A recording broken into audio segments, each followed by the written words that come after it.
চম্পা একদিন তার ঘরের ভিতর অনেক গন্ধ অনুভব করে, তারপর গিয়ে দেখে যে কে জানি ডিম খেয়ে ফেলে রেখেছে এবং একটি ইঁদুর মরে আছে। তারপর চম্পা কিছু লোকজনকে ডাকে এবং সেই লোকজন তার বাড়ি পরিষ্কার করে দিয়ে যায়, কিন্তু তখনই ঘটে এক ভয়ঙ্কর ঘটনা।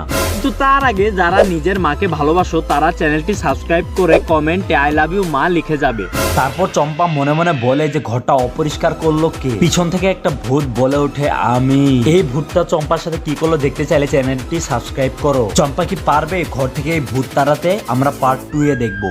একদিন বল্টু আর বল্টুর বন্ধু নদীর কিনারায় একটি মাছকে লাফাতে দেখে। এটা দেখে তারা খুব খুশি হয়ে যায় এবং দৌড়ে যায় মাছটা ধরতে। তখনই মাছটা পানিতে চলে যায় আর বল্টু দেখে মাছটা খুব কাছে আছে, ওই জন্য হাত দিয়ে ধরতে যায়। কিন্তু বল্টুর বন্ধু বলে ভালো করে পানিতে দেখ, পানিতে হাত দিস না। কিন্তু তার আগে যারা নিজের মাকে ভালোবাসো তারা চ্যানেলটি সাবস্ক্রাইব করে কমেন্টে আই লাভ ইউ মা লিখে যাবে। তারপর বল্টু তার বন্ধুর কথা শুনে ভালো করে দেখে পানির নিচে একটি ভয়ঙ্কর ভূত ছিল। এই মাছ দিয়ে লুপ দেখিয়ে পানিতে নিয়ে গিয়ে খেয়ে ফেলে মানুষকে। তারপর বল্টু আর বল্টুর বন্ধু তাড়াতাড়ি সেই নদী থেকে চলে যায়।